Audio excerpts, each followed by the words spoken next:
All right, so this lecture is on diffusion of innovations theory, and we're going to look specifically at how diffusion of innovations might apply to popular culture.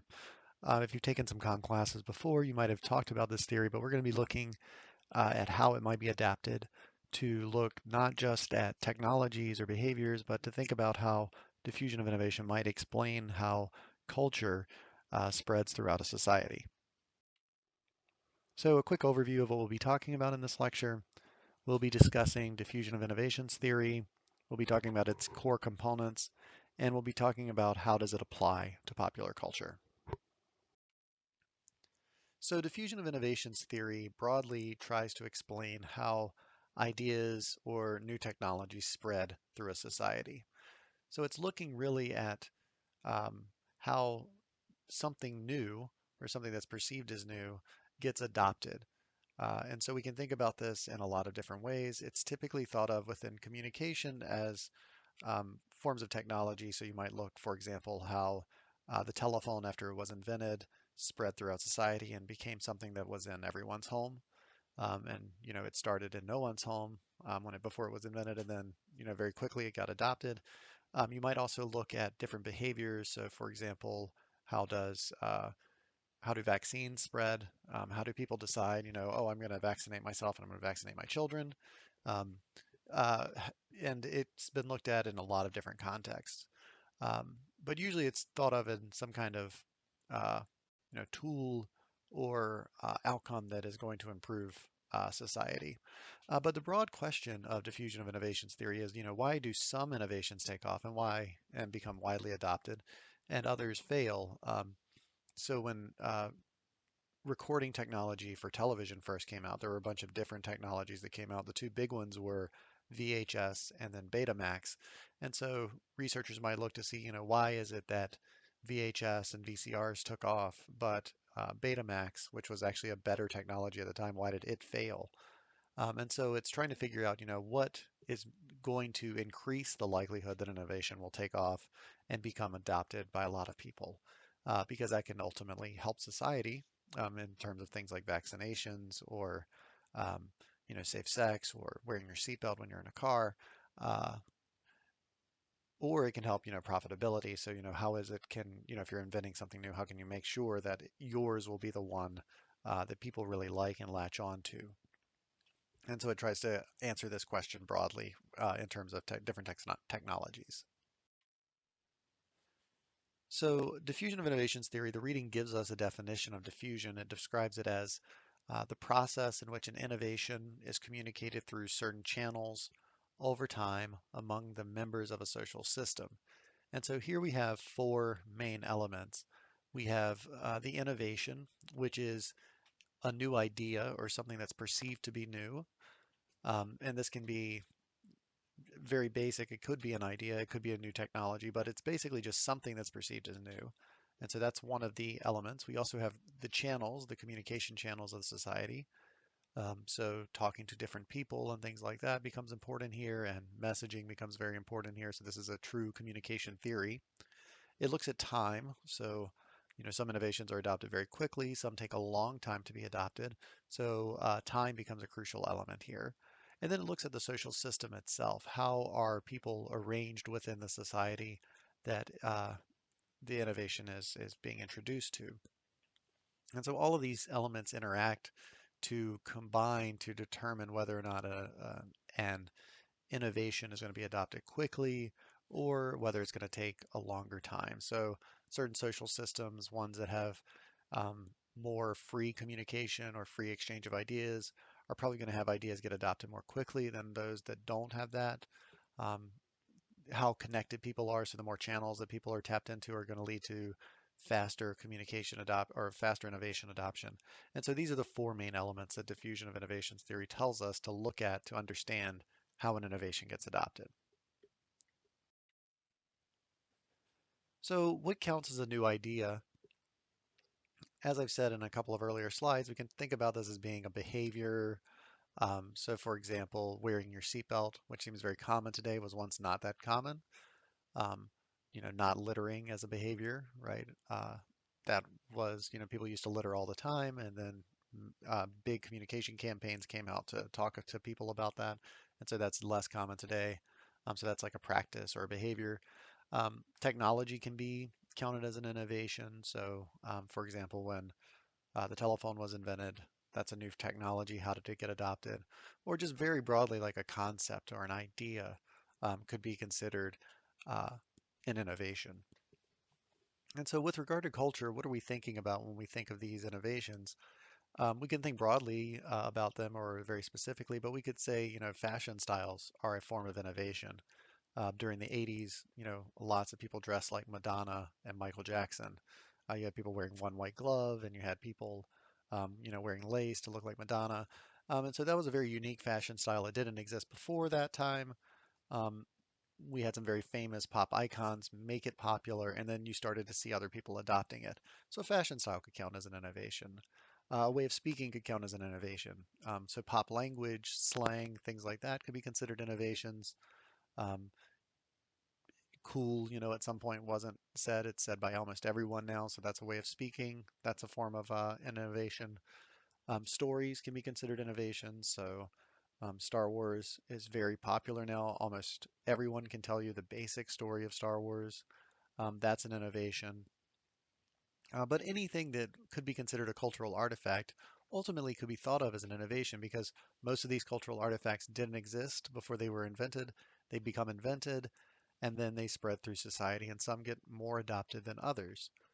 So that's what we're really thinking about here when we think of diffusion of innovations as it relates to pop culture. We're thinking of those cultural artifacts and how they become popular. And they can be very specific. So we could look at, for example, how did Madonna become popular? Or we could look at them more broadly. So did the idea of a pop singer dancer become popular? Because Madonna is not the only person who is a pop singer that's very influential like this. You had several people after her and people before her as well. So you have Britney Spears, Christina Aguilera, Beyonce, even Billie Eilish to some extent as an example of this type of pop singer that becomes popular. So if we think back to those four um, elements of a system, we can think about how they combine together to model the diffusion process. And so diffusion of innovations theory says that how things are adopted fit a fairly predictable pattern, and it's called an S curve. So on the screen on the right, you've got some examples of these S curves associated with three different innovations. We have time on the x-axis, and we have the percent of people who have adopted the innovation on the y-axis.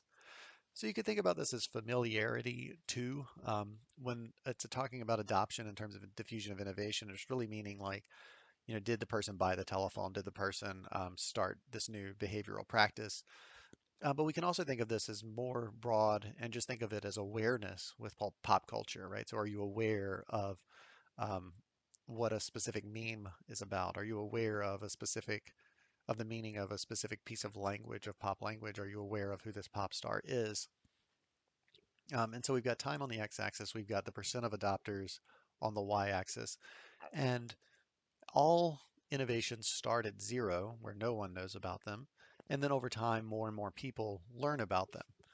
Uh, some innovations, like innovation three over here on the right, take a really long time, and so the line gets very flattened out. It's not very steep, and it takes a long time for this innovation to take off.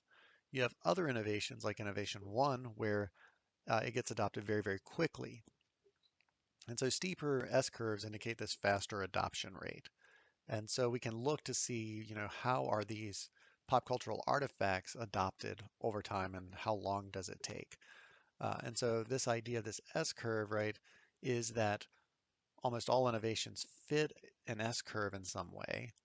Uh, but the S curve, even though it's got a similar shape, it might be more flat or it might be more steep. And that becomes an important thing to think about when it comes to pop culture. So on our last figure, we were looking at the percent of the population that was adopting. We can think about the population as they're adopting or learning about a new piece of culture or using a piece of culture in their life, for example, using specific types of pop language or listening to certain types of music or dressing a certain way. We can think about who's doing this faster and who's doing this slower. And Ev Rogers, the person who came up with diffusion of innovations theory, said that there are different categories of adopters. Some people adopt very, very quickly, and some people never adopt.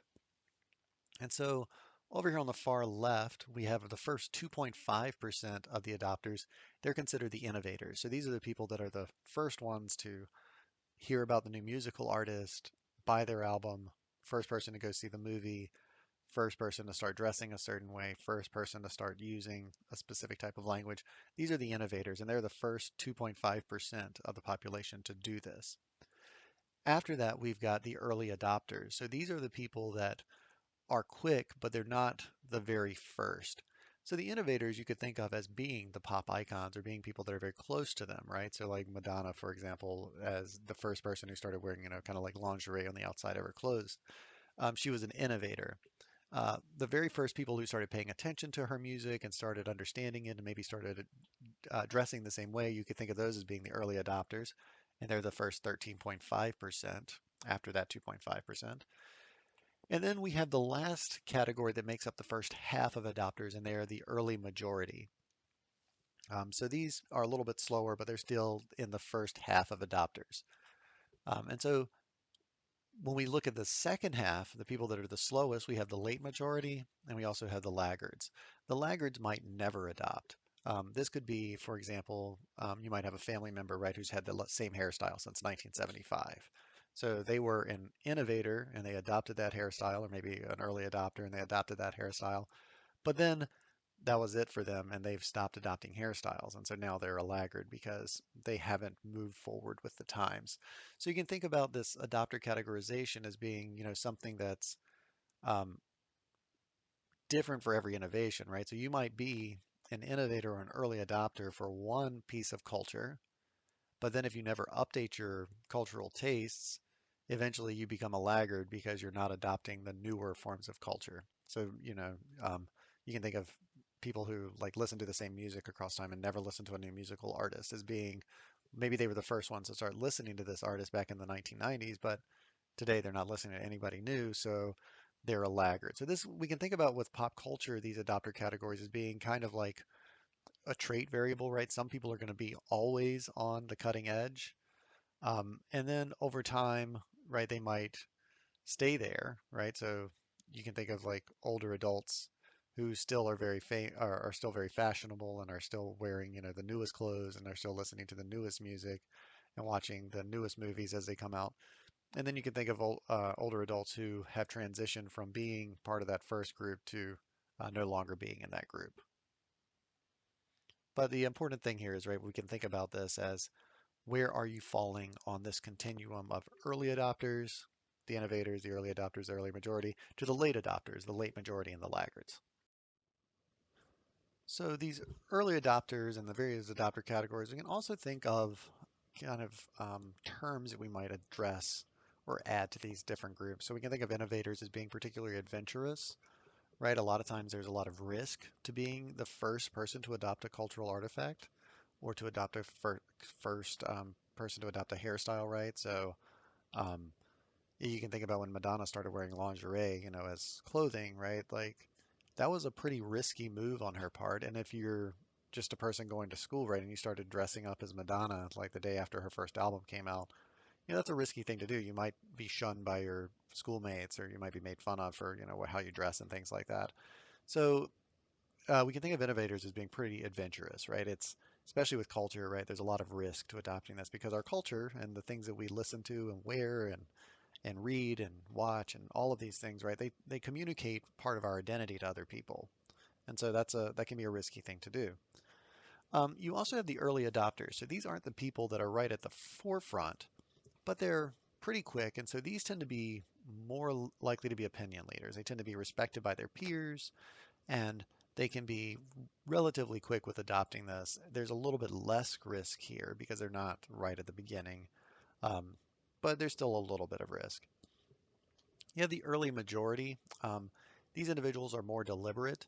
A famous saying that is associated with them is "Be not the first by which the new is tried, nor the last to lay the old aside." So that's a little rhyming thing. But you can think of these individuals as being people that pick up the new trends, but they're not the first person to do it. They're a little bit later to the party, but they still get there. Um, you have the late majority, they're very skeptical. So these are the people that maybe are adopting the new fashion or adopting the new language or adopting the new stories or watching the new things, but they're doing it later. So they're not going to the theater to see movies or watching them at home. Um, they might have gotten like the Rachel haircut during the 90s from Friends, right? At the end of Friends rather than at the beginning. So these are skeptical, but a lot of times they still will adopt, but they tend to be pretty skeptical. And then you have the laggards who we think of as having very traditional tastes. These are the people that are like, oh, no good music has been made since the 90s, or no good music has been made since the 2000s, right? Something that's clearly not true, but um, laggards tend to have this more traditional way of thinking about the world and thinking about culture. So we have a few features and a few conclusions we can make about these different categories. Earlier adopters tend to be younger than later adopters. So this is where we're splitting those categories in the middle. So we've got early majority, the innovators, and the early adopters on one side. And then on the other side, we have the late majority and the laggards. So if you split the continuum that way, we've got early adopters tend to be younger. They tend to have more social connections. They tend to like change more, so they're not stuck in their ways. They like it when things get shaken up and when change happens. They tend to have more ties to mass media, so they might have broader tastes in mass media, so they might not be watching just what's on network television or what's coming out, but they might also be going to see independent movies and listening to independent record labels and things like that. So they have greater exposure to a wider variety of mass media. And they also tend to be more likely to be opinion leaders. They tend to be the ones that other people look to for advice. So these are where we know about kind of early adopters as compared to later adopters.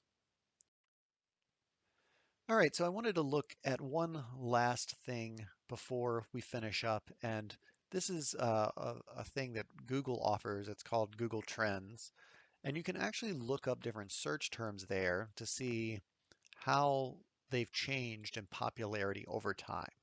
And so one thing we'll look at right now is this meme Gru's plan. Now you can do this with any meme you would like to, but I wanted to look at Gru's plan just because it was popular, it became popular very quickly, and then it became less popular over time. And we're going to look to see if we can see that on the Google Trends. But if you're not familiar with Gru's plan, here's a typical example of it. It's a four-panel meme. We've got the top left where it says "Make YouTube Rewind 2018." This is YouTube making this because you've got the label on Gru. Then the next one is posted online. And then the next one is get 16 million dislikes. And then he looks again, get 16 million dislikes. So it's a clever little meme where it's like you have three steps. The first one, the first two suggest something. Then the third panel, something bad has happened. And then the fourth panel is him looking concerned and staying with the something bad that's happened. So I just explained a meme to you. It's probably not very funny anymore, but that's the logic behind it. All right, so if you click on this link or if you follow this link, you'll see the Google Trends for a specific time period. And I'll show that on the next slide. All right, so here's Gru's plan over a specific time period from January 1st, 2018 to December 31st, 2018. And so we can see interest over time. So January 1, Gru's plan didn't exist. It gets created in early March. So March 4th to 10th that week, very little interest in Gru's plan. But the very next week, from March 11th through the 17th, we see a peak of interest in Gru's meme. So web searches spike for this term, Gru's plan. Um, and then it slowly kind of dwindles down. And so we kind of hit a flatlining effect around April 22nd through April 28th, 2018. And so this kind of looks like the diffusion of innovations model. The S curve is just really, really steep on this. The adoption rate of this or the awareness rate of this went up very, very quickly. It's peaked and then over time it kind of flatlined. Now, where are the innovators on this? The innovators are in that first peak between March 4th and March 17th. And then the early adopters are in there too. Where are the laggards, right? The laggards are towards the end of this. Maybe they're in December, maybe they're in August. maybe they're in April, but we know that they are sometime after March 11th or March 17th. And so we can kind of think about the adoption rate of memes as being kind of reflective of the diffusion process. You have something that's brand new, it's got specific meanings associated with it. It gets introduced into the pop vernacular, and then people become aware of it, or and it spreads, or they don't. There are a lot of memes that wouldn't look like this, but Gru's plan was a very popular one, and so it gained a lot of interest very quickly. So anyway, I just wanted to show this. This is kind of the modern world and kind of the amazing things we can do with technology. We can start to see real evidence of these communication theories by looking at how things spread like memes. And so this is a topic that will likely garner a lot of research interest in the future, and it's basically an adaptation of a very old com theory to a new context. So I hope you found that interesting. Hope you enjoyed today's lecture. But that's all I have. So thanks.